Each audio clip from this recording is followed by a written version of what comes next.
let's get more reaction to this. We can join Ricky Sachs from the Last Word on Spurs podcast. Ricky, your reaction, first of all, how shocked are you? Well, it's crazy. I mean, like I say, we've been used to the same person in charge for the last 25 years, so quarter of a century.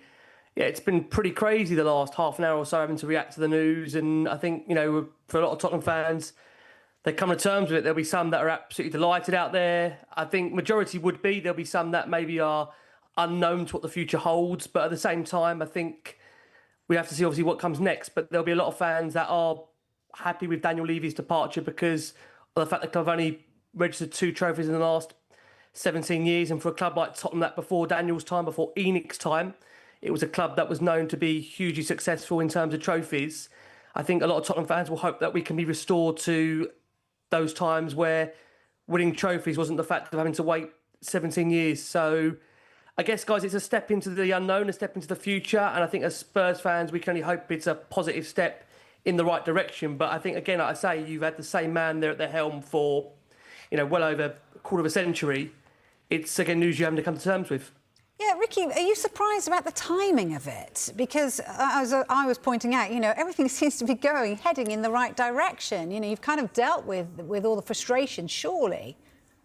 Well, I'll be honest with you, we've heard murmurs that there's potentially some ballroom reshuffle at Tottenham, to be honest with you. So I have to say, even to give credit, someone that's part of our podcast, Lee McQueen, bless him, called this quite a long time ago that there would be movement in the ballroom and Daniel Levy would eventually be stepping down. But I think the thing is, with the nature of such a departure, it's one of those where, quite frankly, you only believe it when you see it because of the fact of how Daniel has been so long at the football club.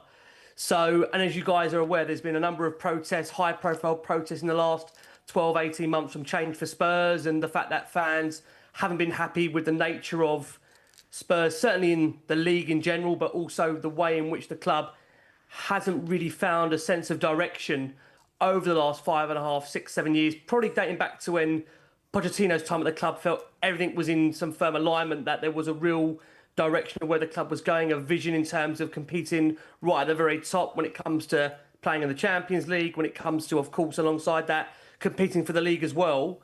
And as we as a fan base, we want to be ambitious. We want to see the club obviously strive to be what it can be. I think we saw that after the scenes of Bilbao. Obviously, of course, we had it at that parade where you saw thousands upon thousands of Tottenham fans, obviously outside the stadium, and those scenes that kind of showed you what the club could be if it had that significant investment. But back to your point, look, we've just had the end of the transfer window.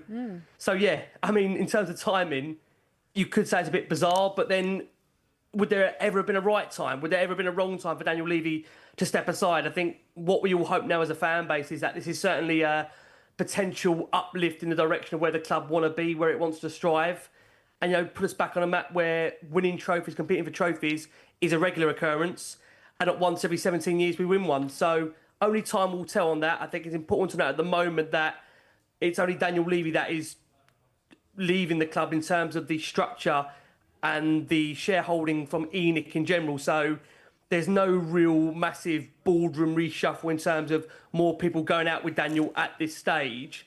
So you can only call it for how you see it right now. And again, element being, it's a case of waiting to see what the future does hold for the football club. Ricky, obviously the club are going to thank him for everything that he's done. Would you concur with those thoughts? Would you thank him for everything he's done? I mean, look, in terms of what he's done for Tottenham from a, stadium perspective and training ground perspective, you can thank him for that. But I think, again, from my perspective, I'm a football fan that wants to see my club win trophies, wants to see my club compete. And there could be an argument to say that there's a lot of Tottenham fans that before Daniel's time, Tottenham were a club in the 80s or say the early 90s that were, pottering around kind of mid-table when he took Tottenham to a side where they were, pushing on for Europe and pushing on for the Champions League. So there is that argument there. Look, for me personally, I won't be a hypocrite. I've called for change for quite a number of years. And I think Daniel Levy has been obviously at the top of that when it comes to the fact of whoever's been in control of the financial element of Tottenham. It feels like we've been really held back, certainly in the last 4, 5, 6 years. So look, personally for me, I don't dislike or hate Daniel Levy as a human being. I wish him personally all the best for his own future. But at the same time, I think this could be a massive positive step for Tottenham fans in general, if it's an element of the fact that we may get a club that's going to be more ambitious, striving to win trophies, and we'll get back to hopefully a level where, we don't have to wait, as I keep on saying, sorry to sound like a broken record, one trophy in 17 years isn't good enough for a club the size of Tottenham, where Tottenham want to be, and certainly where the fans want us to be. So I think at the moment we want to look at it as a positive direction, but at the same time it is a step into the unknown, because Daniel Levy has been here for a quarter of a century. It's all we've known. So I guess time is going to tell in terms of if this will be a positive element or a negative element for Tottenham. But certainly it is groundbreaking news. I think, he's the longest serving chairman in the Premier League.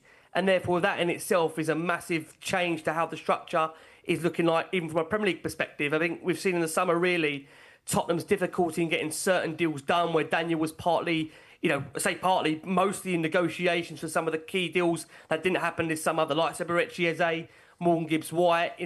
Partly I don't hold Daniel responsible for the Morgan Gibbs-White deal, but it does feel with Tottenham that there would always be a situation when you went into negotiations for players, it would always be a war in terms of trying to get players to the football club. So look, does this change in terms of Tottenham from a transfer perspective, from a ambition perspective? I think we have to wait and see. But there's no doubt in terms of the stadium, what he built there, the training ground, what he built, that, like he said himself, is going to be his legacy. That's what he hopes he's going to be remembered for. But as supporters, we want to win trophies. We want to be successful. We want to be ambitious. And that hasn't changed. I think the key thing about it is players will go, managers will go, staff will go, whether that's chairman, whether that's owners, but the fans will always be here. And the fans are always going to want to see the club strive to be successful, strive to be the very, very best. And that's what you have to hope Tottenham will always want to be. Ricky, I'm listening to what, the breaking news, and it's one of them situations that I can hear you, you're very excited about exactly what, possibly could be. And to be fair, you are stepping into the unknown. You've just said it yourself. Absolutely.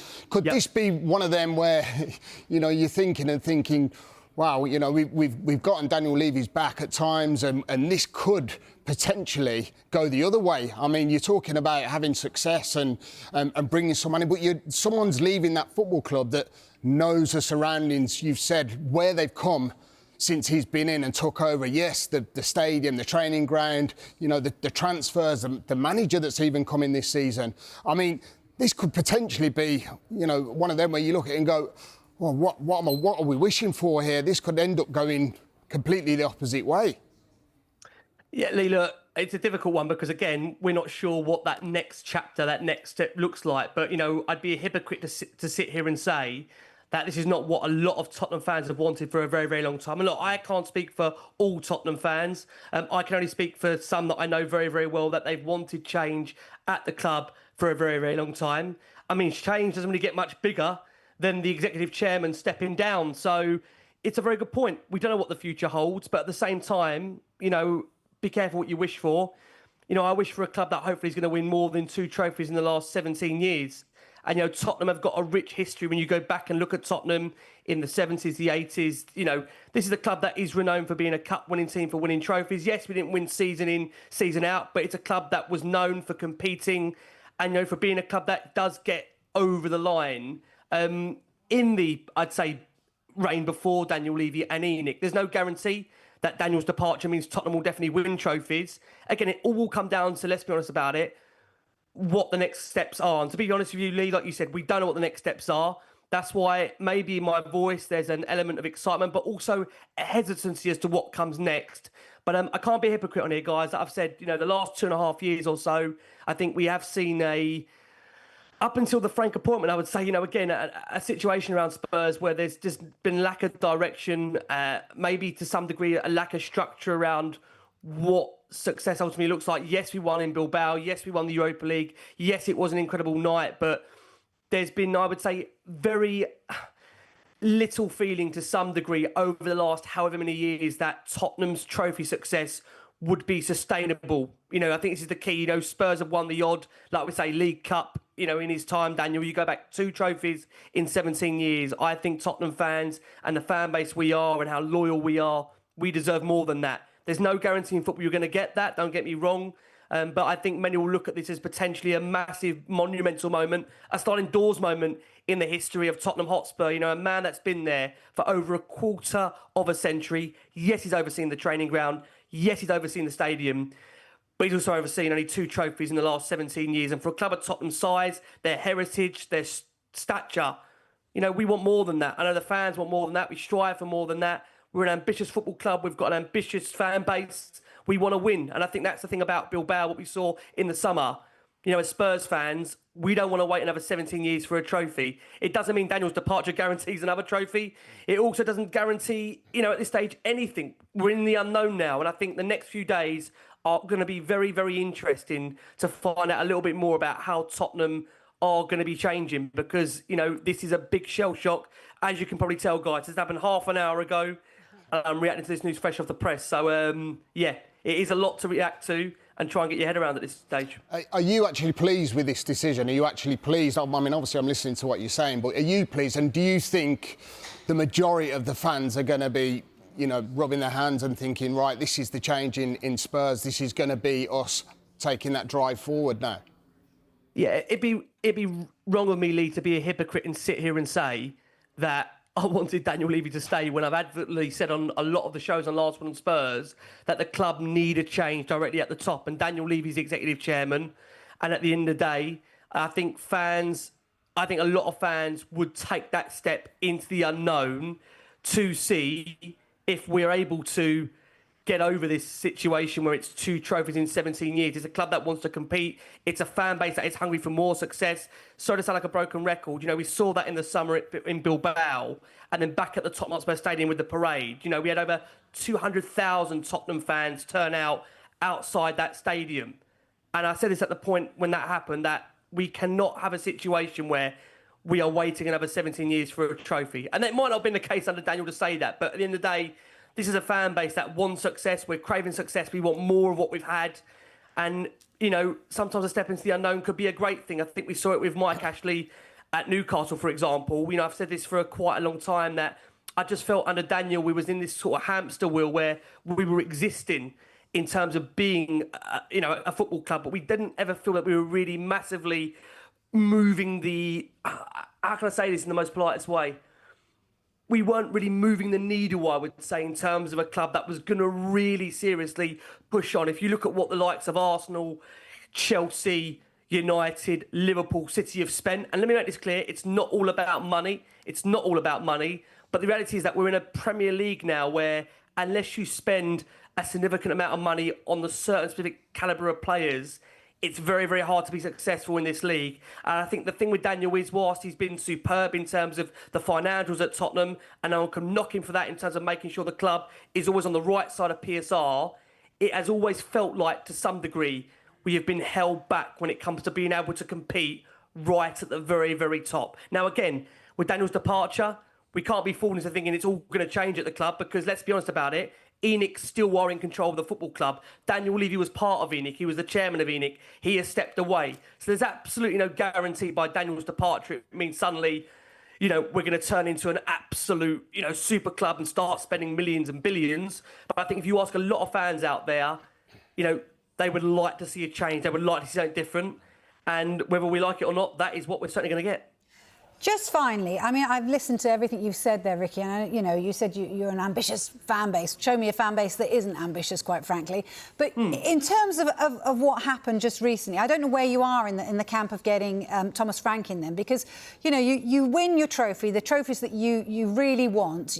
You had your manager, Ange Postecoglou, and then there was this clamour for his exit as well, and that pleased some fans and then didn't please other fans. Where did you stand on that? So Was Levy having to bow to fan pressure? Is that what you feel? And you feel he's just had enough?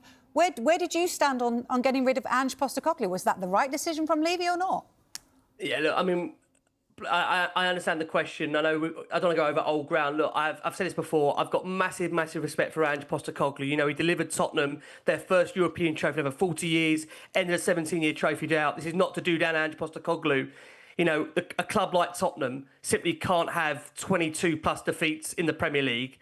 and certainly can't be a club that you go into games fearing you're going to get beat most weeks. And again, I don't want to be disrespectful to Ange Postecoglou, but Spurs also made that clear in their statement of why they let Ange go, that the Premier League campaign was simply unacceptable. And whilst, again, for me, I thank Ange for giving me one of the best weeks of my footballing life as a supporter, I think it was very difficult to see how Ange Postecoglou could continue, despite the fact of giving Tottenham fans one of their best ever weeks as a football fan. But if you look at, like I say, but sorry, Ricky, but how ridiculous does that kind of sound? I mean, I'm really playing devil's advocate a little bit here, but you can understand how that sounds. He gave you exactly what you want, and then everyone's like, get rid. But why couldn't we have both? Why couldn't we also be a competitive team in the Premier League and also win a European trophy? Why has it got to be 17th and a European trophy? Why can't it be? But if you look at clubs that work traditionally, Yes. if you look at clubs that's worked over the last 10 years, it's the clubs that have kept hold of their managers,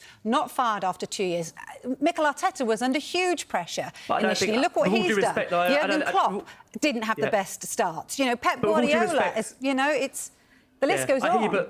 With all due respect, that these clubs didn't finish 17th and didn't, lose 22 plus games in a season. Like I said, I don't want to be disrespectful to Ange Postecoglou because, again, he gave us one of our best weeks in our life as Spurs supporters. I think if you ask many, many fans right now, not all of them, because, again, I've got members in our community at Last Word and Spurs that don't all feel the same. I think many would say they've been really impressed with what they've seen with Thomas Frank so far, and they feel like we're heading in the right direction. That's not to do down Ange and what he achieved at Tottenham. He'll always be a legend. He won a European trophy. That's not to do him down. But like I say, for a club like Tottenham, there's no reason why we cannot win trophies and also be competitive in the league. I think we have to just make that clear. Where we are right now, I think we've got a really excited manager. We've got a really exciting group of young players and some decent players that we bought in the transfer window as well. With the right support around the manager and the playing staff, there's a real good opportunity for Tottenham to be successful here. And that's why I feel on the back of that news of Daniel Levy departing, there'll be a lot of fans maybe excited for the future to think, are we going to slightly even more so release the financial shackles and really try and push on as a football club? Or is there going to be a situation where nothing's going to massively change, ENIC is still in control, but Daniel has stepped down? And to be honest with you, at the moment, like the guys have said as well, it's hard to know that. We are simply reacting to this news so fresh in the last half an hour or so. We're only going to know more, and time will tell. But again, look, no one can take away from Daniel. He delivered a sensational training ground, sensational stadium, but ultimately at the end of the day, the game and for fans, it's about winning. I would go and watch Tottenham if it's over Hackney Marshes, with all due respect. The stadium's beautiful. Everyone loves the stadium. But at the same time, you pay your money to see your team win and to see your team win trophies. And on the back of what we saw in Bilbao in the summer, there's Tottenham fans out there, like all fans, like you said, absolutely desperate and hungry for success. And maybe, just maybe, this could be a step where Tottenham may go in the future to realising that prospect of becoming a team that is regularly competing for trophies, along with also trying to also compete and have a decent league finish at the same time. It doesn't have to be one or the other. It can be both. We've seen teams do both as well. Oh, I know you're so passionate. Thank you so much, Ricky. And I gave you a tough time, so sorry for that. You tested me. You grilled me. You're absolutely fine. You're all good. Thank you, Ricky. We will get more reaction. Lee was literally chomping at the bit to get back in there. Then we need to take a break. We'll get more reaction to the news that Daniel Levy has stepped down as Spurs chairman tonight.